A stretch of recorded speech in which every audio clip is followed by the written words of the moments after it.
Okay. Very excited about today's show. We have Madison Young on. Let me get us tuned into Instagram. Okay. Hi, everybody. What's going on? How are we doing? How are we living? Okay. Hello, hello. Hi, everybody. Happy Friday. Happy Venus Day. Happy Goddess Day. Hi. How are you doing? Hi. Hi. Happy Cancer season to my Cancer goddess.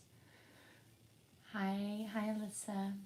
Okay, so I'm very excited for today. It is Venus Day. It is Venus Direct celebration. Venus went direct yesterday, which I got my hair done. Thank you for noticing. My hair salon on Long Island literally called me. It was like, cause I've been leaving them like so many messages to get my hair done. And they're like, let me know when you're ready, let me know you're open. And my hairstylist called me. It was like, we can take you. We're opening June 25th. And I was like, of course, the moment Venus goes direct, of course, the hair salons in New York open. So I was laughing about that. So I feel so good. My Venus in Libra felt like a puppy leaving the grooming salon yesterday. I was like shaking my hair out, so excited. Um, so yeah, my Venus in Libra. What can I say? I love a good beauty treatment. So that felt good. So yeah, Venus is direct. So I am curious how you're all feeling. Hi, good morning, Grand Rising, beautiful sister. I love when you type that. Um, so Venus going direct. Venus has been retrograde since May 13th, and we know that um, Venus is a very rare sign to go retrograde. It only happens every like 2 years or so, every 19 months. So we might have learned a lot, and I think we did since May 13th to now. So this is a great time to reflect and to figure out what did you learn about love, worthiness. What did you learn about yourself? What did you learn about um, your how you speak up for love and how you speak up for what you believe in, which is very Gemini, Venus and Gemini. Also, what did you learn about maybe like your worthiness, or Venus also rules our finances. So asking yourself like, what did you learn about that? And I think that no one could say they went through this Venus retrograde without learning something about themselves or about how to speak up for things that are important to them, because that's that Gemini. It's like, yes, something's important to you, but you also need to speak about it and you need to learn how to communicate that to other people, right? So I think we all had some Venus and Gemini medicine. I'm curious what you think you learned from Venus and Gemini, what you think that your messages were, if you had any, or if you learned any, like maybe something happened to you and you're still trying to sort through it. Let me know. And today, in honor of Goddess Day, and in honor of, yeah, these last 2 days of Pride Month, but let's be honest, I love having a month to celebrate Pride, but Pride is every day. For us here at the Cosmic Revolution, we are always all about that LGBTQIA plus. We are all about queer love. We're all about love wins. We are all about obviously celebrating, especially our BIPOC LGBTQIA plus members. We're just, we're here for the revolution, and we're here to celebrate um, people's stories and their experiences. And we're here to also, very Venus and Gemini, like asking questions and staying curious about what, I think that curiosity is always being shown to me as the antidote for being bigoted or being too far in our own biases. There's a lot of curiosity that has to happen to grow and evolve and transcend and heal. So that was definitely Venus and Gemini for me, taught me a lot about curiosity, the power of words, so many things Venus and Gemini taught me. But today, and kind of under the same umbrella of curiosity, and also talking about these last few days of Pride Month, we are going to have on one of my clients and someone I really admire named Madison Young. And some of you might know her. She is a queer, kinky, femme, self identified, submissive, witch, feminist, mama, all around kind of powerhouse. As you might have guessed, she's a Virgo. And Virgos love doing the most and doing it all. And Virgos really make amazing priestesses, and Virgos make amazing witches. And truly, the magic that Madison conjures is really around celebrating the divine feminine and celebrating sex and releasing our shame around sexuality. And she's written books, and she has a memoir that's very well critically acclaimed. She had a one woman show that was featured on Viceland. She's has a new TV series out, and we're going to be talking about all of that. But all of her storytelling she does is really about like a sexual revolution and how we document that and how we embody it and how we identify the things around our sexuality or our shame that have been like put on us from society and how we internalize them. Um, so I just was a podcast called Wash Your Mouth Out, and it's a progressive, non-traditional parenting podcast. But I think also just she has such an amazing and impressive portfolio of like a multimedia empire. Um, and so I think that she's going to just be a really, it's going to be eye opening for sure.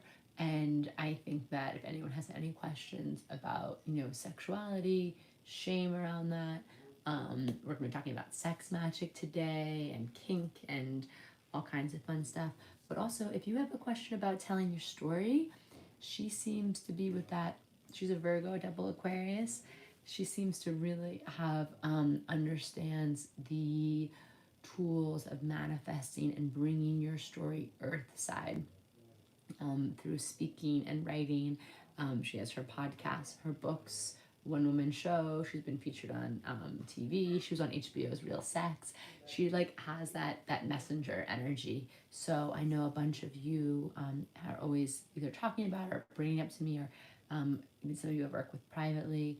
It's like, how do I begin to tell my story? How do I get that out? How do I get my story out? So I think Madison is going to teach us so much and share with us so much that's going to illuminate us, but also she seems like a masterful magician, high priestess, witch of storytelling, of getting the message out. So obviously let us know any questions you have for her. But I'm so excited for this interview. It's gonna be super juicy. A great thing to celebrate Venus going direct on this day of the goddess on Friday. So, she just logged on, so we can have her request to be in. Hi, Madison. You can request to be in the video, and we'll give her the warm cosmic revolution welcome. Like I said, we're gonna try and pack in a lot, but she has a very impressive bio and she's done a ton of things. So we're gonna try and cover it all in this 45 minutes. But definitely ask questions and we'll get to them. Anything that you want to know.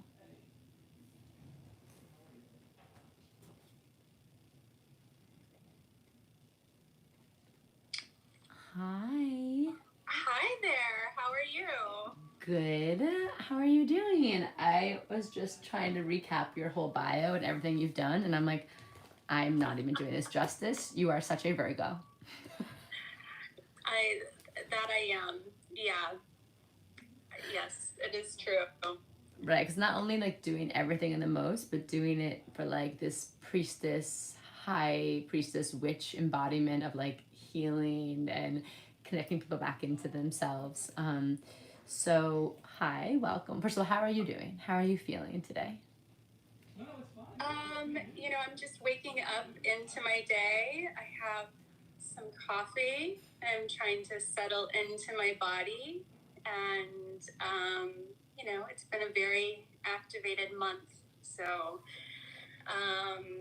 yeah, trying to settle all the nervous system. Yes. so that I can bring that magical energy out into the world and help the voices be heard that need to be heard right now. Yes, I love that. Yeah, I think Gemini season, especially this year, and with Venus in Gemini and all the planets in Gemini, really, like, I'm sure you are always focused on the central nervous system, but I feel like as a collective, we're all like, oh, right, like, our nervous systems, like, they're going through a lot. We really need to tend to them before we can, like, at the beginning of every day, before we go out into the world. It's so, so, so important. Yeah. Awesome. So, why don't you tell everyone a little bit about yourself and introduce yourself? And Sure. I was given the intro, but I was like, I'm not even doing this justice. This woman has so much magic. Yeah, it's fairly robust. It's been a journey, this life. Um, so, yeah, I'm. My name is Madison Young, and I'm a sexual revolutionary. I grew up in a small town in southern Ohio. It was very conservative and very homophobic and very sex negative. And I knew from a pretty young age that I was queer. Um, and, uh, and, and that was really difficult. It was really difficult growing up around a lot of that shame and body negativity. And I knew from a very young age that it would be my purpose to go forth and to create safe space for people to express their sexuality, to show visibility of queer folks, because I didn't see myself not only in my small town, but I didn't see myself in the media. I didn't see myself on television or on films. And that was really, really isolating. And this was in the 80s and 90s. And I mean, it's really amazing, like in the last 2 decades, um, the representation that we are gaining um, in the media is incredible, because more queer folks are writing their own stories, which is so important. Yes. To not just be the subject, but be behind the camera and directing and writing. So that's a big part of my mission as well. I'm a podcaster, I'm a filmmaker. I have a new television series that just premiered last week called Submission Possible. And I'm one of the feminist porn pioneers. I've been working in the feminist porn movement for the last 18 years now. Um, so, uh, so that's been a big part of my life as well. And I chose to really dive into that because, well, my journey into porn was a little bit interesting. I went out to San Francisco at the age of 20 and opened a nonprofit art gallery to promote women and transgender artists. And I had no experience in doing such. I just knew that it needed to happen, so I did it. And but I didn't know how to bring money in. Mm-hmm. And so at the time, in 2000, a lot of queer artists were also sex workers in order to bring money in and to practice their art. So I was like, okay, I can sell my dirty panties and do some cake sitting. And, you know, I dabbled in the world of sex work and found porn. And I was like, this is a really powerful medium. This is not, this is incredible. And I knew that I wanted to see a feminist lens of porn. And a feminist submissive lens, because I didn't see that being represented at all. So all of a sudden I had two careers that were going on, where I would be flying around the world as making erotic films for a week, and then 3 weeks out of the month, I'd be running programming and the physical space of Feminipotence, my feminist art gallery. That's just a little setup. No, I was curious. That's where I was going to ask you, like, how does one become a sexual revolutionary feminist erotica film pioneer? So I do love the like resourcefulness, like the Virgo resourcefulness of like, to fund my dreams and my art, yeah, I'll sell my panties, whatever. And then you're like, oh wait, this is actually like porn? Is this other industry? But like, no one, I love, sometimes I know you're a Virgo double Aquarius. The Virgo double Aquarius, I really see so beautifully manifested in your story of like, I'm here to make a change, whatever, come hell or high water, I'm making it happen. And then seeing something that's been around since the beginning of time, sex work, and then since the beginning of, since we could document things, there's been erotica, porn, whatever. Like we love that stimulation. But then you, like with that Aquarius, like, this is a cool container actually. If we just flipped it on its head a little bit, it could be super powerful. That is so Aquarian of you. Like, I know, yeah. Actually, it's hard for me to get into something and then not innovate it. It's like I had to take a leadership position in that and tell my own story. So I'm curious with that because I just want to walk through people. I love not only your story, but I love the archetypal, I love archetypal astrology. And for people listening to this, like, especially if you have a lot of Virgo or Aquarius in your chart, like, this is the gift. This is what it looks like. Like, except I can't work in something and not, like, how do I revolutionize this? How do I bust down the walls? How do I take this and make it more progressive or just more like far reaching or turn on its head? And now I think we're very blessed, especially I know a lot of like my Gen Z clients, like they're just kind of being birthed into this sex positivity, and there's a ton of queer femme based erotica porn being made. But at this time, I'm guessing there wasn't a lot, if any.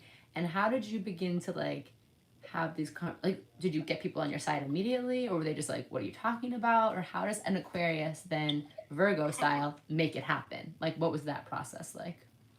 Right. So I mean, I continued to work as a performer for other production companies while simultaneously starting my own production company, which allowed me to meet really badass women that were also kind of sick of some of the things that weren't working and that weren't so feminist. Because going into more mainstream porn, it was really bringing my feminist toolkit and like, okay, if I'm in this space, I need to advocate for these things because they're not going to be handed to me. Yes. And there definitely was, I wasn't the first one to do it. There were amazing people. There was On Our Backs magazine, which was incredible, and I was in like a million years ago. And there was Shah Redmar, Sir Video. Their Good Vibrations had a sex positive imprint of a couple of videos. This was back in VHS time. Dates me a bit. And I think my first film that I did was like with a girlfriend, and it was out on VHS. So it was like right at the end of that. But and so I knew that I just wanted to see it coming from what are the narratives that were exciting for me as a feminist submissive. And because there were few dominant women that were directing, but it was never coming from a submissive's point of view. And for me, I really like to talk a lot about the empowerment of submission, and there's a lot of misconceptions surrounding a submissive identity, or that it's passive in some way, which I think is hilarious. Nothing about me is passive.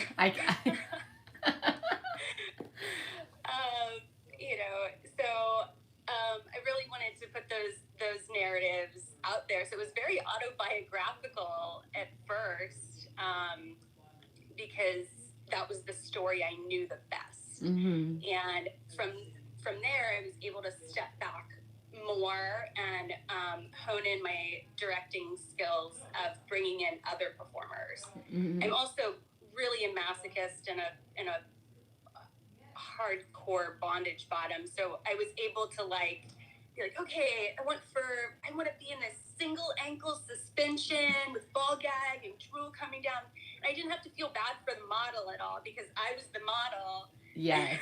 And I could, direct these really wild, beautiful things. And that was really cool, of being able to document my own sexual journey at that point very earlier on in my career.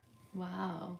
That's so cool. Okay, let's take it into your own hands. Also, I'm hearing very Aquarius. Like, I'm working on other sets, but connecting with the community. And, like, I feel like that Aquarius, I always say, like, you put out that antenna that makes you that weird and wild part of you, and you meet other people like that, and they're just, like, drawn to you. And, okay, so I love the autobiographical nature. Which also leads me to, I said, like, when I was introducing you, I was like, anyone who wants to pick Madison's brain about people who want to tell your story. And, like, I feel like she's done it in every medium that I could maybe document. Maybe ones I don't even know about. But a funny story is I was putting together. I teach an astrology course called Magic of You, and we were talking about, like, the birth chart for sex and desire and understanding our eroticism.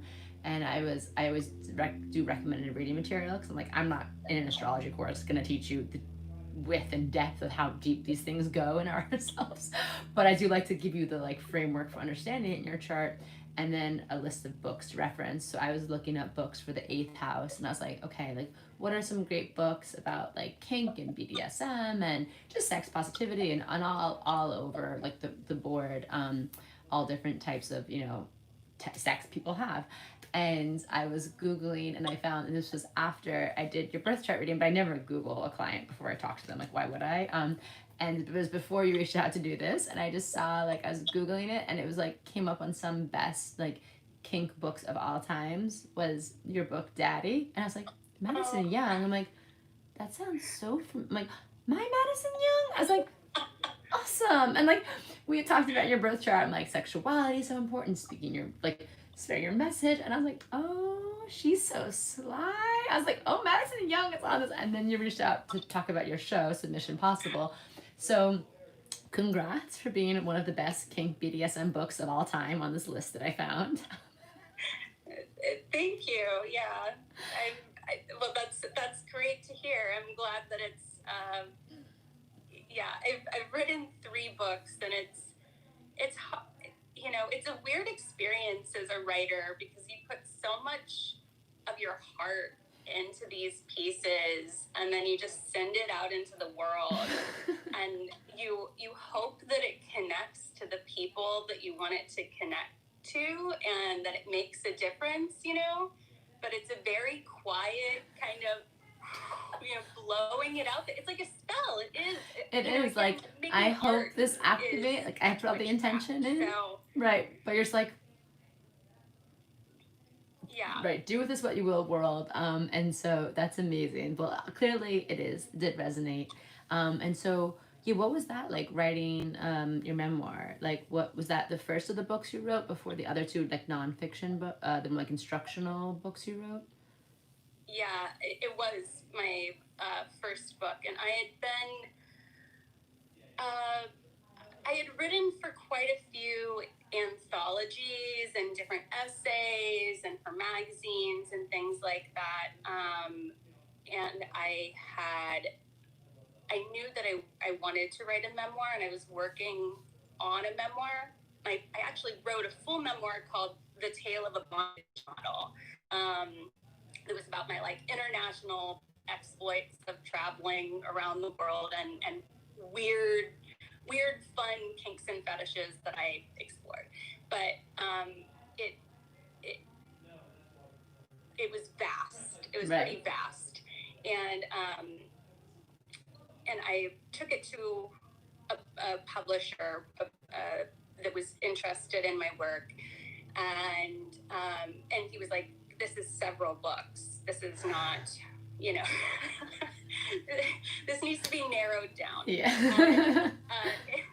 And so he pointed out like one aspect of the book. He was like, "This one chapter here, this is what I want. You know, I think the story is right here." And I was like, "Fuck, that's the hardest part." Like, I know you're right, but that is like sensitive. That is really, it's a hard story to tell. Yeah. Can't I just tell like fun orgasm stories? Like, that would be so much easier. Why do you want all the heartbreak? So yeah, I started back at the beginning after signing with the publisher, and my first kiddo was only a year old, and my husband and I we weren't even married at that point, but we were going through a very difficult time, and he was in his first year of sobriety, and it was a very challenging time, and I write about a lot of that in the book, and that was very vulnerable and really challenging to write about. Yeah. And I think it's hard because, you know, working in porn and sex work and being queer, being kinky, any of these things are all things that are often pathologized, and people love to be like, the reason this is existing is because you're broken inside, you know? It's right. Like, we're all actually broken in different ways. Like, it's part of our humanity that, like, but it's easy to kind of shove our own personal sexual shame onto others that live it out loudly. So yes. Yeah, so addressing those broken parts and those vulnerable parts and those messy bits inside in this book in Daddy was scary. It was definitely scary writing it. Isn't that interesting that your publisher, first of all, I do want to speak on, it's very Virgo to hand someone a book and they're like, there's 10 books in this. Whenever I do any kind of writing assignment, everyone's like, this is not an hour lecture. This is 12-hour lectures. I'm like, oh, like we're just the information packed in and we have so much. And I love that he just honed in on essentially the, you know, what do you want to call it? The shadow energy of like, that's the thing that we need to talk about. And you're like, that part?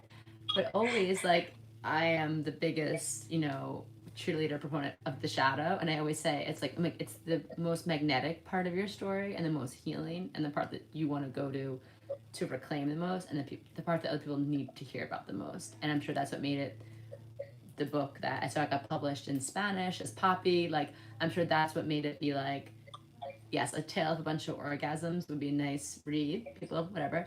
But you going into that part is what made people probably like clutch it to their chest and just be like, oh yeah, I am seen. I am not broken. I think that's what brought the medicine to it. Good, so good on that publisher for understanding that. Like, you know, maybe more from the publishing standpoint, but from the spiritual standpoint, I'm like, they honed in on that. They honed in on that, and what you needed to. But I do think it's interesting that you were also going through a difficult time when you're writing, because I think there's something too about our human existence that when we write a memoir or we're healing from something, we want it to be wrapped up with a neat and tidy bow. That was the past, and now look at me. I'm fantastic. But right.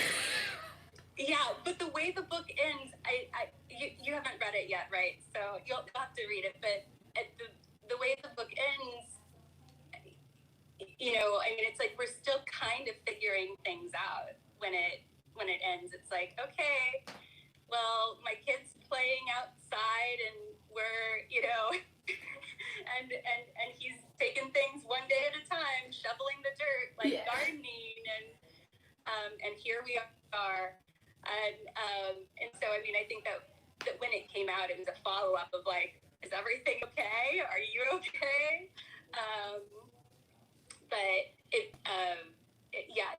it was a strange time to write too, because I didn't know how it was going to end. I was like, is this relationship going to last? Like, what is this going to morph into? So it was a very sensitive time for us, and navigating around. I mean, I think within any memoir, the people in our periphery, I very much talk about my partner, my dominant, my daddy. In the book, I mean, it's about me, but also in deconstructing this idea of the father figure, the daddy, the hero, needing someone that is desiring a hero. But the thing is, all of our heroes are flawed. Mm-hmm. All of us, you know. So, and accepting that, and then accepting our own wounds and our own flaws as well. Ooh, it sounds so good. Okay, so for anyone who's just tuning in, we have Madison Young here, who is just a Virgo double Aquarius filled with interesting stories, truth-telling power, and just that radical revolutionary spirit, sexual revolutionary spirit that I love.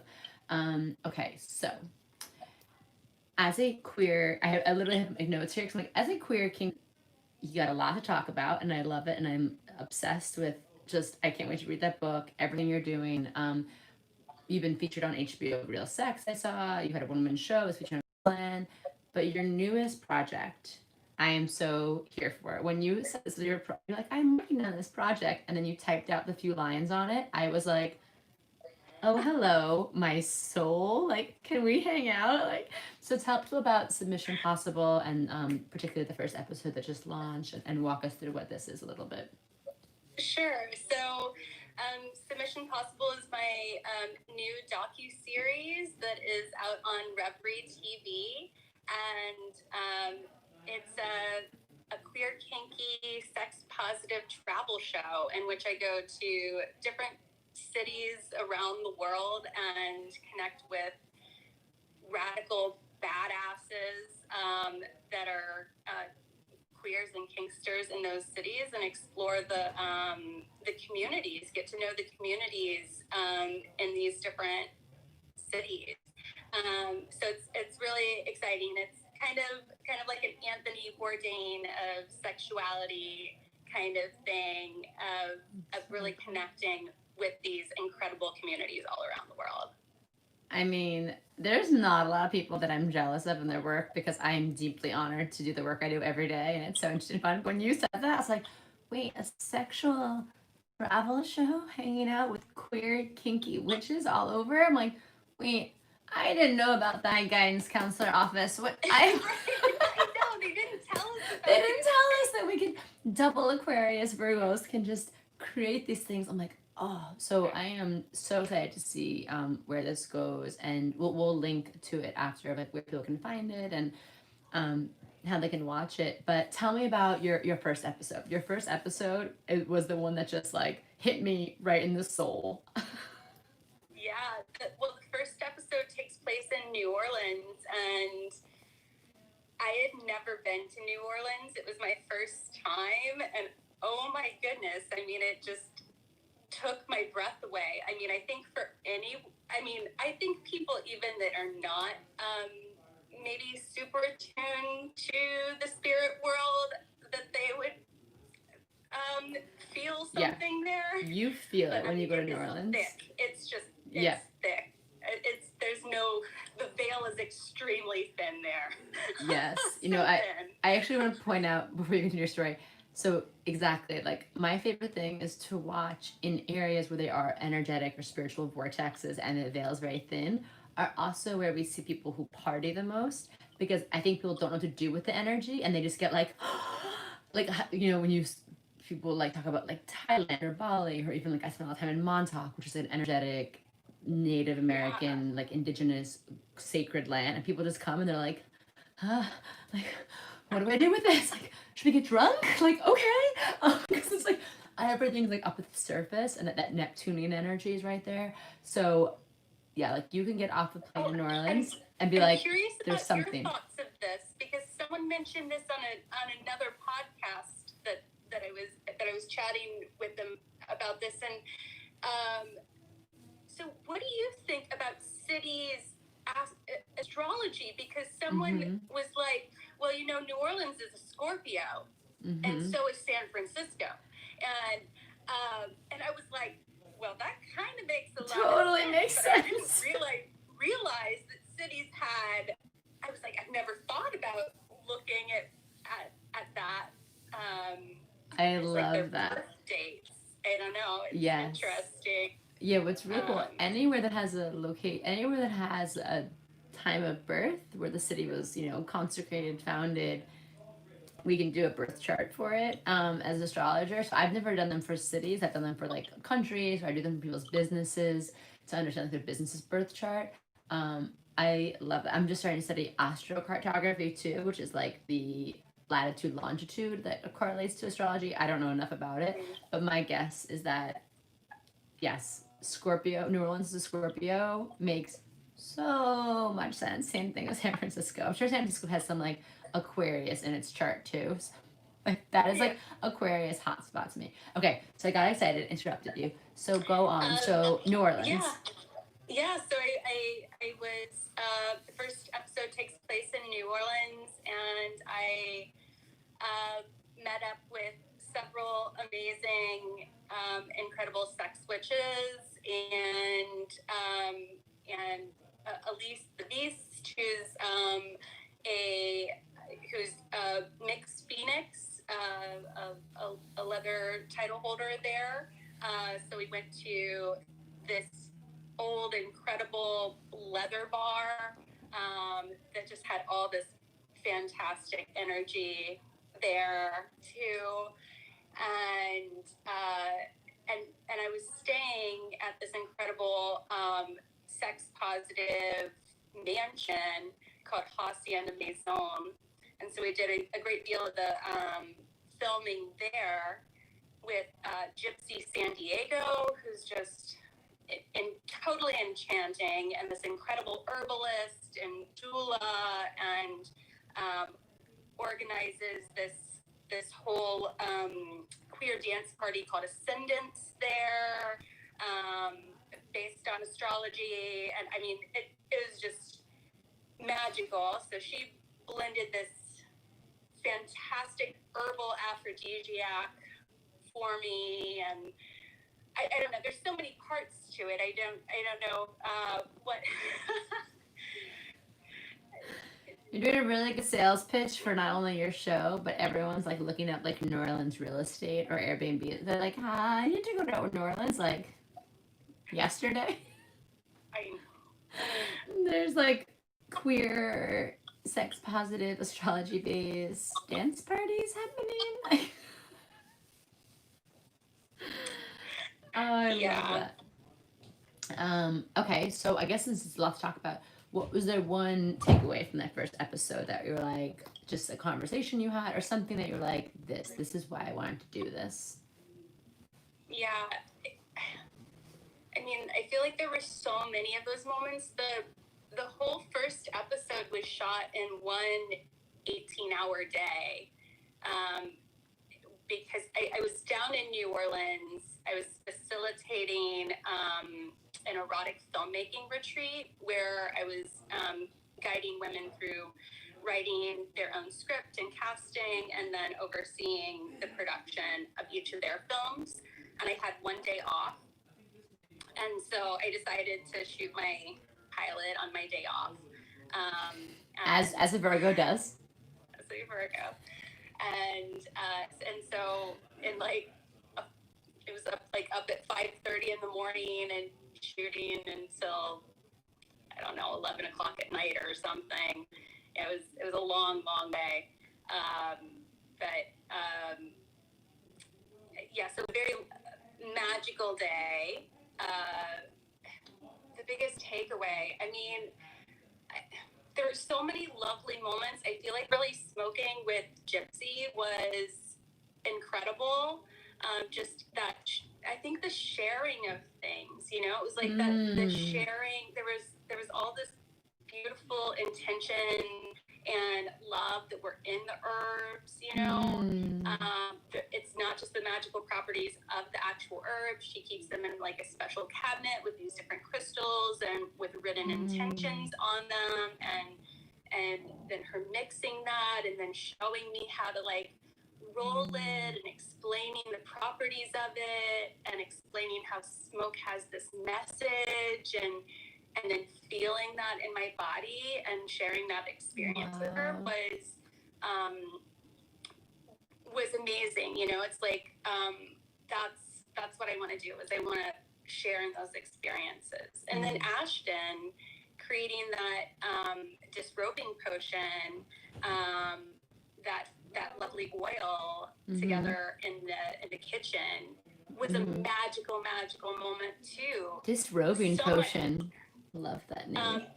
Yeah, you know, it's all about like shedding the energy that we need to let go of, I love so that we that. can embrace our pleasure. And it was all happening in the kitchen with like all of these different folks. I mean, Gypsy was there, Ashton was there, we had several other people there, and everyone was bringing their energy into the oil. And I feel like so much of the magic that I do, I really want this to change, and it's hard for it to change right now in the time of Corona, but it happens as a solo practice for me, which being someone who's so community, I really thrive in community spaces, that, you know, it's so good.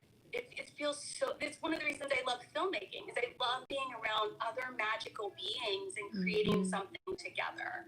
And we were doing that, you know, we were doing that as the film, and we were doing that with the oil, and sharing something special and sacred together.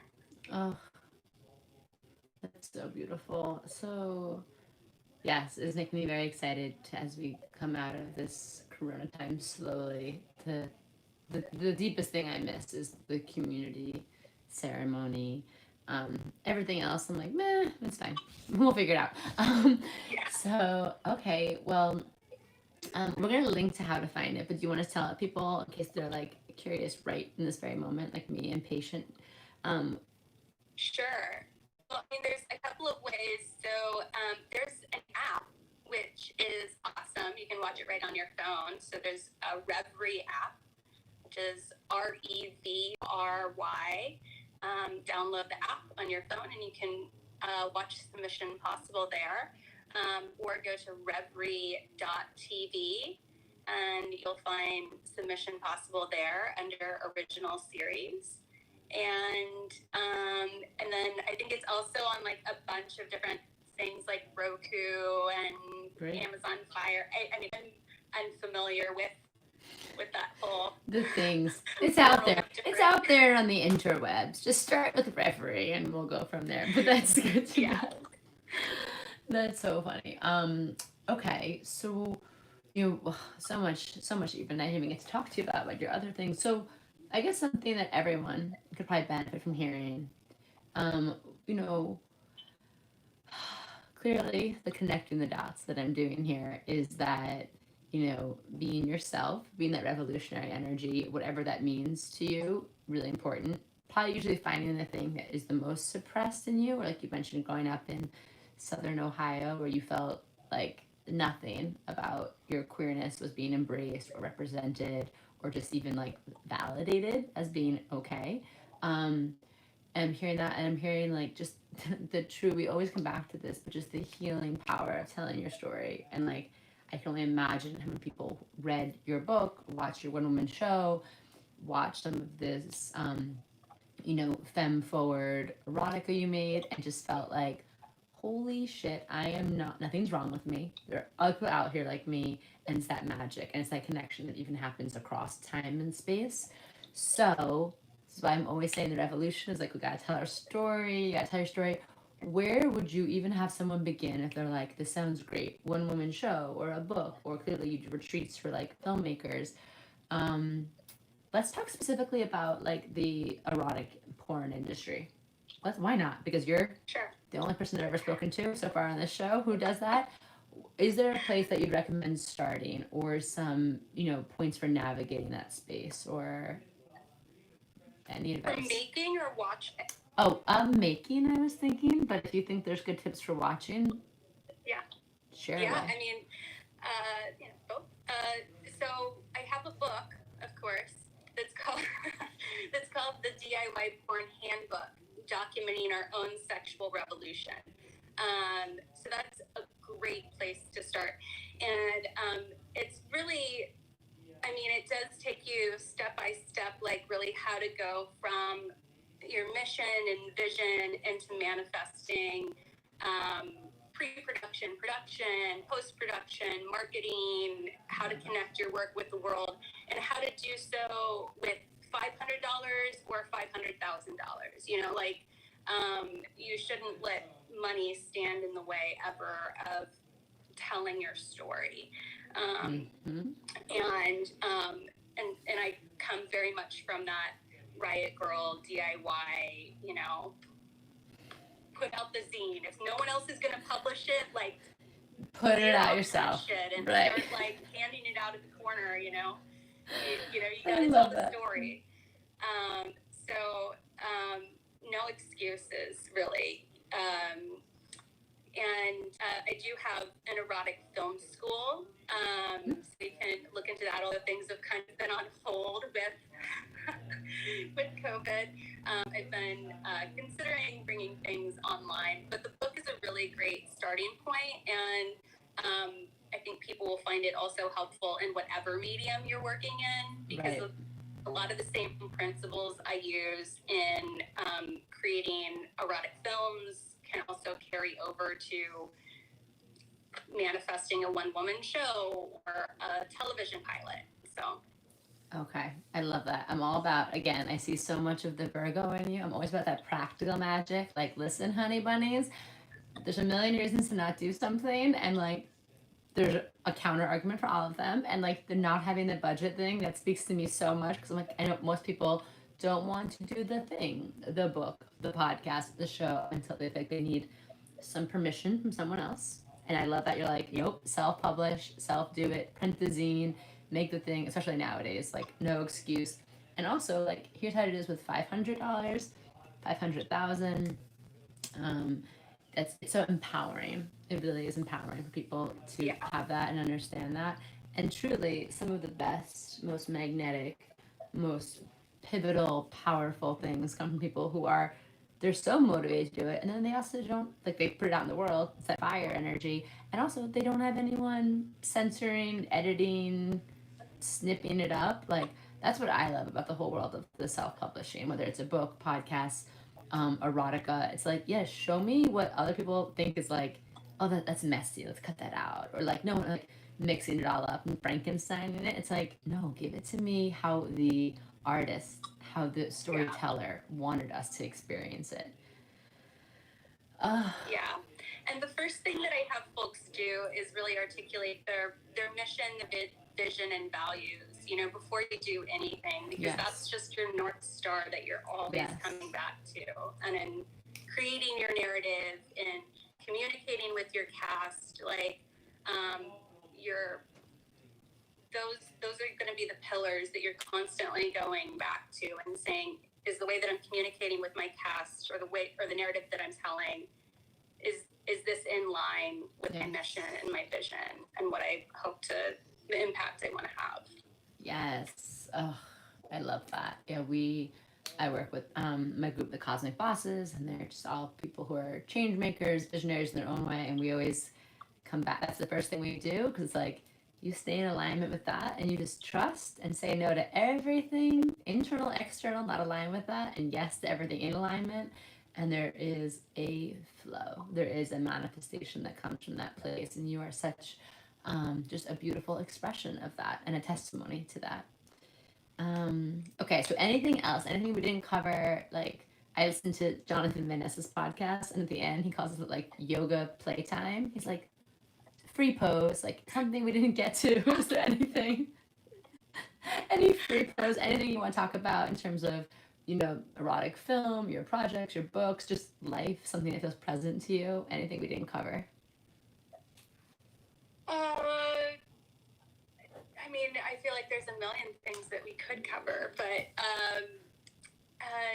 no, I'm open to to whatever. What pose would you What's our do you want to pose? lean into? What feels good to you right now, Maddie? Which is so funny because that's what my daddy calls me, is Maddie. Your daddy And calls you Maddie? yes, Good. yeah. It's a good name. I love that. Maddie. I mean, there's so much we can go over, but we only have a few minutes, and I definitely make sure we have time to like link to all your stuff. But I guess like maybe the next question is like we talked about someone's curious about getting their storytelling started. What if someone's curious about like are they a submissive? Like, is that what's a great way to start exploring and navigating that in a safe and consensual and expansive way? Yeah, I mean, well, I think that there's so many ways to do that. I always think journaling is a place I like to start at, of giving yourself, just because creating containers, right? Like you want to create a safe space for your desires and fantasies to exist. So sometimes the page can feel like your little safe space, and where you're not being censored and just go ahead and free flow with things that you might want to explore, things that you think might feel good, fantasies that you have. Know that you're not being judged, that this is a safe space, and letting those come out. I think that's a really great place. And then you can reflect on some of that, and then reading up on it, finding and following different kink educators, and reading, delving.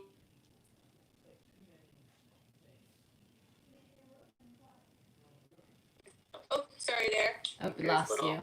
I think my phone was telling me that I surpassed my amount of web time that I'm supposed to. Yes, this is it. This is now time for the digital detox. Well, I love that. Journaling, exploring, learning. It feels like very like a safe container to explore all of that. That's a great advice. I love it. Yeah, and then you can start to explore certain sensations and things on your own if you want to, or even when engaging in self-touch, and masturbation, like leaning into those fantasies. You can explore different erotica and porn that might also delve into these specific fetishes or kinks that you're into, but always realizing, porn, just like any film genre, some of it is more documentary, and might be capturing and documenting sexual culture and sex as is, and some of it is more narrative and fantasy.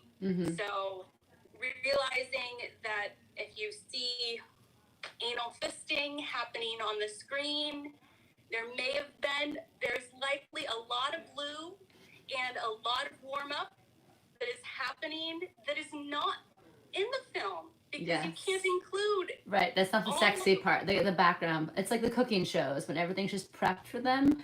Like, no one wants to watch someone chopping millions of scallions. They're just in the bowl ready to go. Like, we got this prep stuff happening. Prep, you gotta do that. Yeah, that's a really great recommendation. Absolutely. And yes, Arden says kink.com rather than Pornhub. Yes, and I know personally, I pay for all of my erotica. Porn. Yes, definitely pay for your porn. Pay for your porn. Pay for your erotica. Pay the artists and stars who make that. Like, free porn, bad.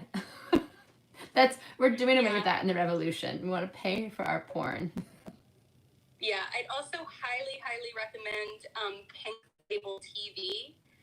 It's an incredible VOD platform that is started by Shine Louise Houston, and that is wonderful and has queer porn, but also kinky porn, and very sex positive, very feminist, and wonderful curation there.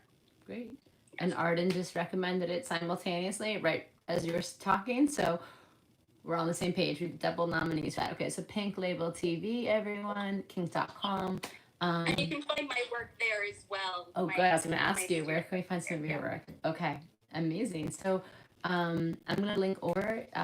But what's the best way for people to reach out to you if they're interested in maybe enrolling for your academy, or just maybe someone wants to be interviewed for your show? What's the best way that people reach out to you? Sure. You can find me at madisonyoung.org, like orgasm. And also here on Instagram at the real Madison Young. And yeah, those are kind of the best ways to reach out. I love it. Awesome. Well, this has been a juicy, juicy treat. When we decided to talk, we just kind of picked a date, but I love it because Venus went direct. It's time for us to be fully in that embodied Venusian energy. It is Venus, the day of the goddess, which, regardless of our gender identity, there is something there that is juicy and sensual for us all to just invoke today. So I hope this talk just like everyone watching now or in the future replay, I hope it just like lit something up, juicy up in you. Madison, thank you so much for taking the time. Thank you for waking up early. I know you're in a different time zone. So yeah, just thank you for being here with us and sharing your magic with the world. Thank you. Thanks for making time, and check out Submission Possible at reverie.tv. I love it. Okay, beautiful. Well, have a wonderful rest of your day. I'll talk soon, okay? Bye. Bye, everyone. Thanks for tuning in. Bye.